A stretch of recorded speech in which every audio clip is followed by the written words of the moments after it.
Hello and welcome to the Eclipse Evolution podcast. I'm your host, Savannah Rose Johnson. Welcome to my new setup. I just moved into my new house. I'm so grateful. And serendipitously, this is also the 1 year anniversary of this podcast. So, wow. Oh my gosh. And just as I sit here in my new space with a life that is a complete 180 from what it was a year ago. I mean, with the exception of this podcast, I'm so grateful. I'm so grateful because a year ago I was broken in spirit and was going through massive grief in grieving someone in my family that we don't really have a relationship anymore, and grieving the shift in my career. I mean, I'm so grateful that I started my own business and my own practice and I'm operating solo. It's just such a dream come true. But just working through the corporate Stockholm syndrome and all of the trauma that came with that experience and shift, and the realizations that I made down the road as I recovered from that massive change, and what led me to making that change, like all the burnout I was experiencing.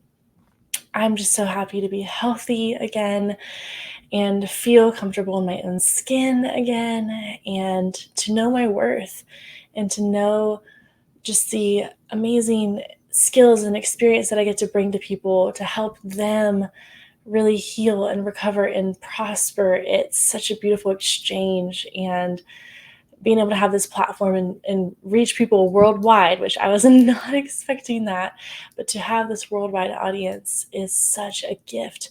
So thank you. Happy birthday to us as we go through this first year together. So just thank you for tuning in, for listening, for being on this journey with me. And if this is the first episode you're watching, then that's totally fine too. I encourage you to check out my other ones and all the amazing guests I've been able to have on my show. But more importantly, I just thank you for being you, for being on this journey with me. It's truly such a gift. And as I'm in this new house, new space, new part of town, new everything, it's just wild how much can change in a year. I mean, I thought I was going to be planning a wedding, and I thought that I was in love with someone, and thought that we were going to be together forever and that everything was going to be fine. I thought that stuff with my career, I really didn't know what to think.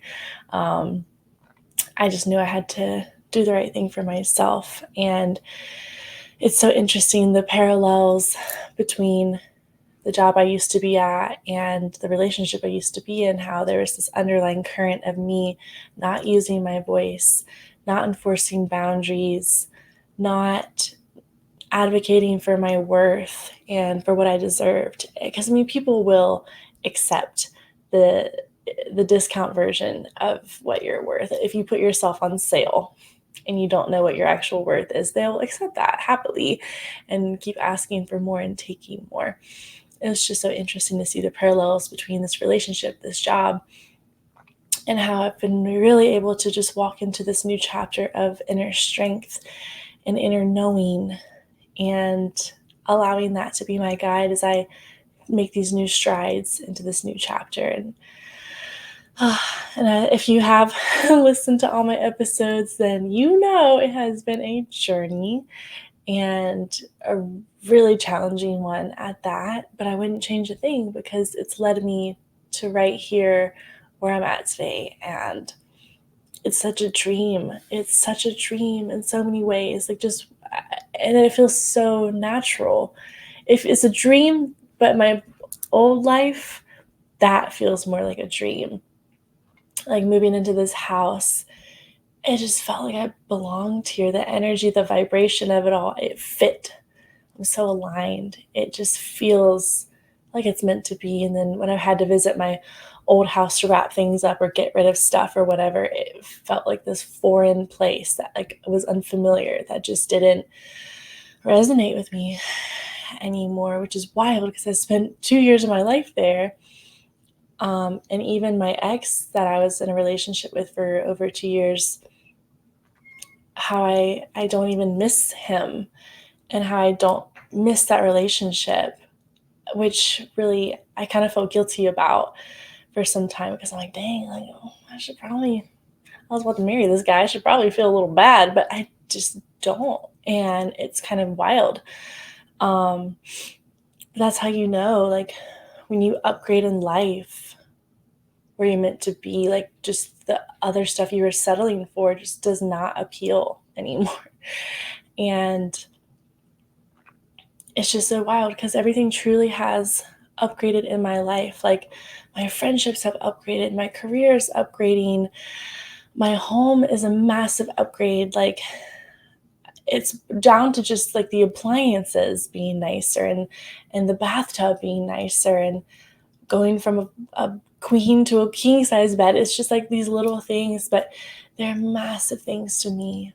And not everything is, you know, I would say like caught up in the material, but that is real evidence of the upgrade. And for it to just feel so natural, that has been just so wild to me. But it's also been revealing at the same time because I've had these moments where I just have been battling with feeling unworthy and criticizing myself. Just out of habit, I've realized, like, if I wake up and I'm the one to criticize myself, at least I beat anyone to the punch. So I've learned it's this self-sabotage thing that I'm really working through, where I'm anticipating someone criticizing me or telling me I need to do better, or um, just expecting like them to not like what I'm doing. And that was such a pattern, whether it was in my career or in my relationship, that now I'm reenacting that pattern because it was so familiar for so long and so constant. And I'm really, really grappling with that and working through it, where I will literally wake up in the morning and just start to instantly be like, what do I want to worry about today? Or like, oh, what am I going to criticize myself about today? It sounds silly, but that's kind of how it is. Like, I will literally wake up and instantly be like, oh, I woke up too late. I'm garbage, like, for that, or whatever. It's just wild. So, um, but that is something like that I've been able to observe and start working through and hold myself through. And I'm very grateful for that, and challenge myself to take my power back and take up space and live my life how I want to live my life, not on the expectation of someone else or what I see in comparison to anyone else, but really show up authentically, living my life for me. And it's just amazing. And of course, even doing that, like, yes, I feel like I'm my own worst critic, but I mean, I have experienced some shadiness along the way from certain people that I thought I was going to be working with. Um, and it's just so interesting how I've been seeing this theme, um, just with women who are not allowing themselves to take up space. And then when someone, is doing that, like as another woman like myself, how I'm kind of the brunt of that, of their inner battle. So like, for example, like someone's wife, that I was going to be working with him, how I instantly was just out of a job essentially. I mean, I had my own business, but I was going to be partnering, and I'm just out of a job essentially because of the issues in this person's marriage or with his wife or whatever the case. I don't really know the full situation, but all I know is that I triggered something with them, with her, with him. I don't know. And now I'm not able to work with someone that I felt very aligned with as far as vision goes. So, and that's happened a few times now. And even hearing from people, like, I was so oblivious to this chatter, but when I was at my previous job, how there was this chatter behind my back of like, oh, she dresses a certain kind of way to impress so and so or to get attention or whatever. And I'm like, I literally am just a Barbie girl. I don't know what to tell you. And if that makes someone's wife upset, if that makes someone upset, like, that's them. Like, why does that have to make someone upset? Why does that instantly have to make them question my education and question my intentions and my experience? I don't get it. So that's something I feel very grateful for, to advocate for other women who are ready to embrace their femininity and their power and their beauty and not be punished for that. Because if I want to wear makeup and wear pink and wear form-fitting clothing and have my hair, if I want to be a Barbie girl, in my eyes, how I see it, that's okay. It doesn't mean I'm any less of a businesswoman. It doesn't mean I'm any less talented of a clinician. It doesn't mean I'm any less of a professional. And I just hate that there's this black and white that occurs, especially with women, where it's like you have to be this or that. And if you're this, then you're instantly not that. And that's something I appreciate about the Barbie movie, is how that is very a prominent theme that is challenged in the movie and that I really resonate with. And this is how I choose to be. Doesn't mean it has to be the same way that you choose to be. Like, however you show up and feel your best and feel your most confident self, just feel connected to who you are, that can look and be whatever it is for you. This is just personally how I like to identify. And it can change depending on my mood. Sometimes I feel most powerful in all black. And when I'm just like feeling kind of saucy and in my dark feminine. And then some days I just want to wear my little seashell necklace and some pink and have a little cleavage. Is that so wrong? Like, no. Because again, like our femininity as women is a source of power. I mean, not only is it alluring to the eye, but it's something that's our birthright as we connect with our softness and connect with our voluptuousness and the fact that our bodies can create little humans. Whether we choose to do that or not is up to the individual, but we have these features for a reason. And I think just everyone's body is so beautiful and different and should be celebrated however they choose to celebrate it. And so this is me celebrating myself, celebrating a year of this podcast and showing up as myself however I felt I wanted to in that moment, as I did each episode. And just celebrating the fact that I can post a podcast episode and a bikini picture on my Instagram. It doesn't have to be separate. It doesn't have to be hidden. Like why? Like, why put ourselves into these boxes? And I'm just excited to keep exploring this theme of the gray area of what it means to be a professional, what it means to be a woman, and how we can embrace that.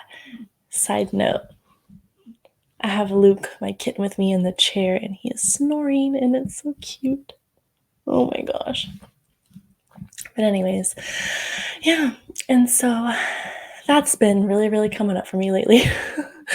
And I appreciate you listening to that rant. And yeah, it's just so interesting, like, and how even like how our bodies look different as we age and change. I actually just got back from a women's church retreat a couple weekends ago.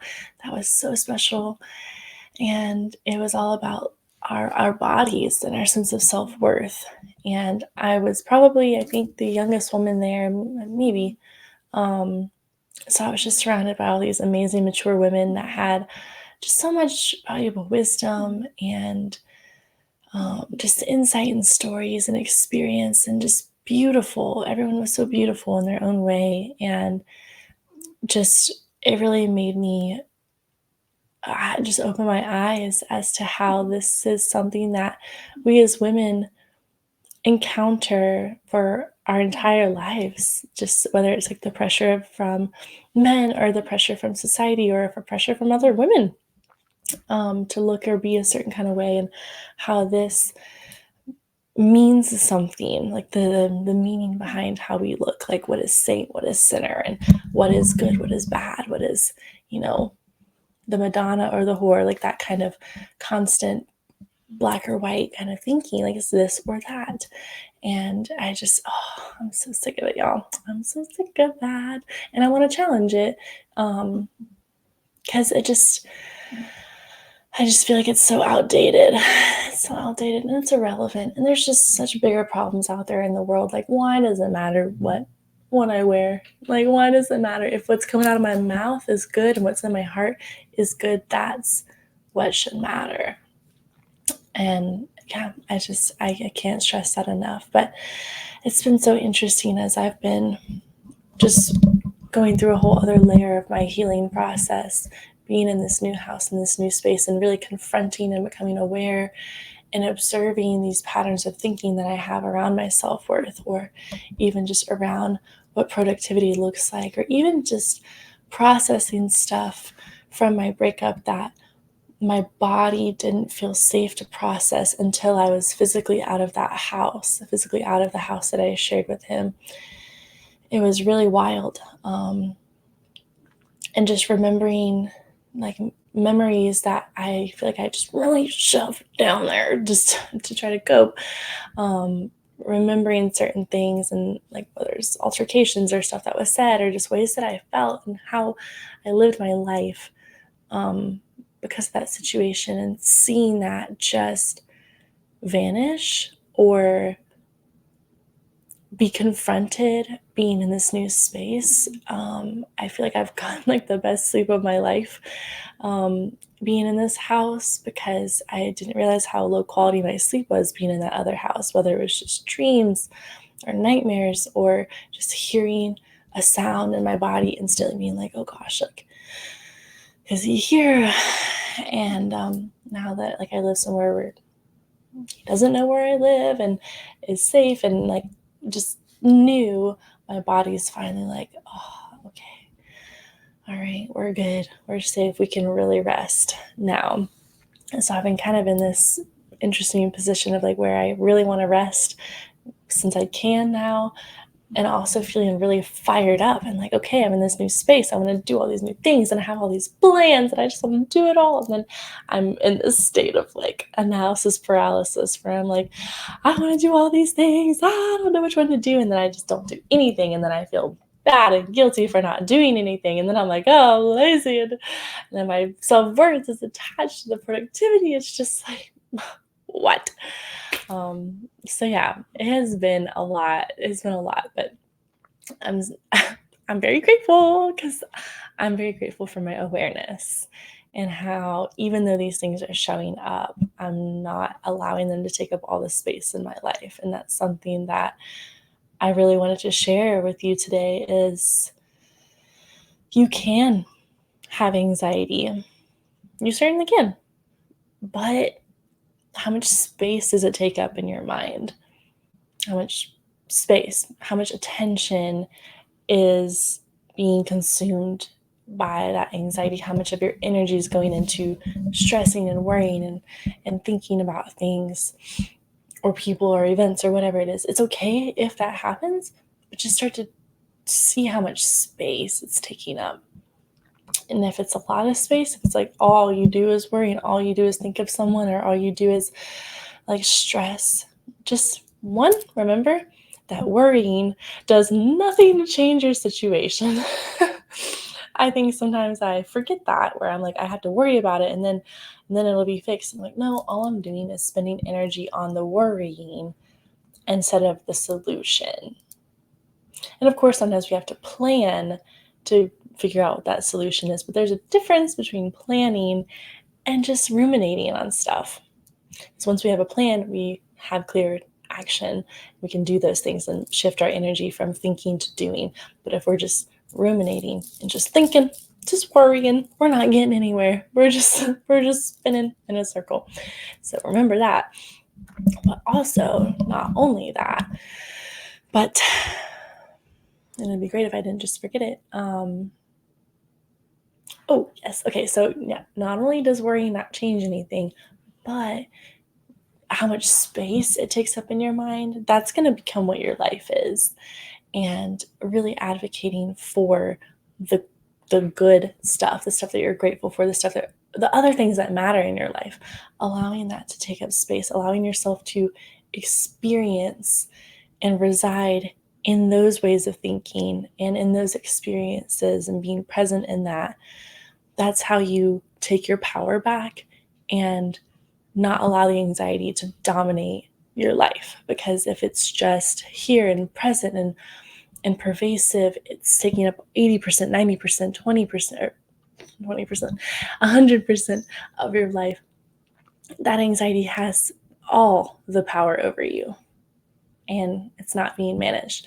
But if you're able to acknowledge the anxiety, but maybe let's just give it 20% or 15% of your mind, then you have all this other just capacity in your mind to put your energy into the stuff that does give back to you, that does help with solutions, but also just allows you to take care of yourself. Because if you're ruminating all day long, where's your energy going towards making yourself delicious food? Like, where is your energy going to help with exercise and movement and getting some of that energy out? Like, these are the kind of things that allow you to participate in life with the anxiety kind of in the sidecar rather than it fully dominating your life. So that's what I'm currently working through. So I hope that can help you out in what you're experiencing. Oh my goodness, because if you don't take time to just, pet our little bitty kittens and relish how cute they are, the anxiety is winning. The anxiety is our pet. The anxiety is our husband, our family, our friend, because it's taking up the space in our lives for those things. But if we can acknowledge it, maybe even schedule a time to ruminate on stuff. But if we create a container around it, it doesn't bleed over everything and everyone in our life. It stays in its rightful place, which is a moment of our day, like a fraction of our day, rather than it being our life is that anxiety. So I know, sorry, I have like a fuzz on my face. I know it's easier said than done. And if you're feeling that way right now, listening to me, that's all you need to know that anxiety is the authority in your life right now. Because if it's feeling like that's impossible to take your power back, it's because anxiety has already convinced you that it's the more powerful one. I'm just being honest. So all that to be said, start to question those anxious thoughts. Just start to take a step back and wonder, like, what is this trying to do for me? Is this trying to help me? Is this trying to hurt me? Is this trying to get me to do something? Is this trying to get me to not do something? Just start to ask questions about, like, what is its identity, this anxiety? And does it have a job? Does it have a role, a function, a purpose? Why is it showing up? And if it's just showing up for no reason, well then I'm going to guess right now that you're probably physically dysregulated, because if our body is not regulated, there's just no way for our mind to be regulated. AKA, if you're dehydrated or sleep deprived or hungry, you're going to be in a mood. Anxiety is going to have more power over you because you physically don't have the energy to keep it at bay. I mean, you can't run a marathon on an empty stomach. Just saying. So that being said, are you taking care of your body so that way it doesn't have to get your attention through the anxiety? So go ahead, have a delicious, nutritious meal, take a nap, maybe go on a little walk outside, shake out some of that energy, get your brain like out of that loop. And because when we're in an anxious loop, only one part of our brain is like red hot and it's just swirling. But if we do some exercise, we force our brain to be stimulated and balanced out with that bilateral movement, like both sides of our brain are working. So go on a little walk, absorb some sunshine, get some of that natural serotonin and vitamin D, which is important. And then after you've done those things, revisit the anxious thoughts and see, do you feel different about them? Does the situation look different? Feel different? And then start to uncover what are the solutions to those anxious thoughts. Do they have solutions? If they don't have solutions, is that worry even in your control to begin with? If the answer is no, then why are you stressing about it? Because it's out of your control. Stressing about it is going to do nothing but deplete you, period. Doesn't mean you have to be okay with something, but if you don't accept it, and if you're trying to control something that's out of your control, it's going to destroy you. So focus on if it's in your control or not. And if it is in your control, well, then you have every power to form a solution. So yay, we love that. We love a solution. And if you don't know what the solution is yet, that's what you might want to focus on, my friend, is like, what is the solution? Do you need to ask for help? Do you need different resources? Do you need to look at resources a different way? Get curious about what that solution is, and then put your energy towards that solution rather than towards the worry and just perpetuating it.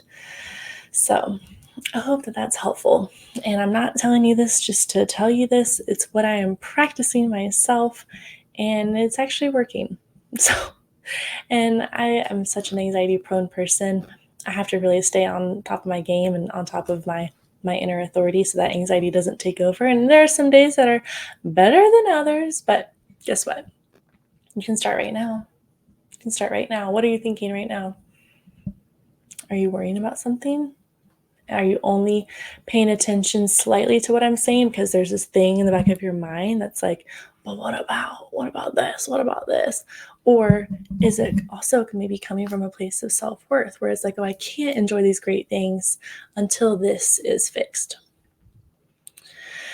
Because that's just your mindset, my friend. Like, you're allowed to have fun and to enjoy life and deserve all the good things that you have right now, even if there's something else that's still on its way, even if there's something else that isn't fixed yet or that's still in the works of getting worked out, you can still enjoy your life at the same time. Because if we are just waiting for everything to be perfect to enjoy life, well, my friend, you're going to be waiting for a long time and missing out on all the fullness that's already available to you in your life right now. So that's the truth. That's the truth. And again, like, I'm so guilty of doing this sometimes where it's like, oh, well, like, once I have this figured out, then I'll be okay. It's like, well, why are you giving that thing, that person, that situation, all of the power over your happipiness? When all of this is available right now and you learn to appreciate it, then the universe, then God is like, all right, you're appreciating what I got you right now, so here's a little something else. Here's a little something else. And that way you allow yourself to experience that gratitude, that happiness, that joy, without putting limitations on yourself, without getting in the way of your own happiness. That's the power of mindset. So I hope that this resonates with you. I hope it has challenged you. And if it made you a little angry, I kind of like that too, because that means something's being challenged. And sometimes we just gotta call ourselves out. Because I have to call myself out sometimes, be like, oof, the only one who's criticizing me right now is myself, me. Why am I doing that?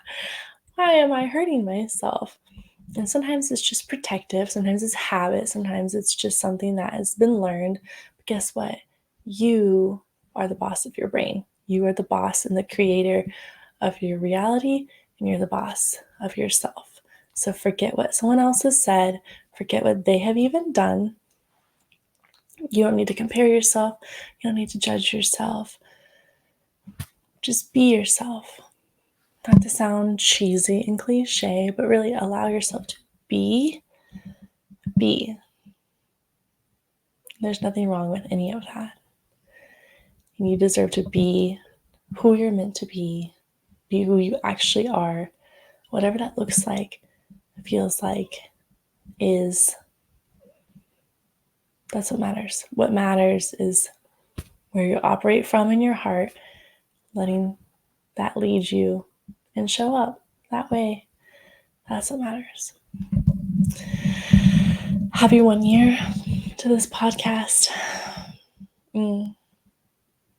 What a year it has been.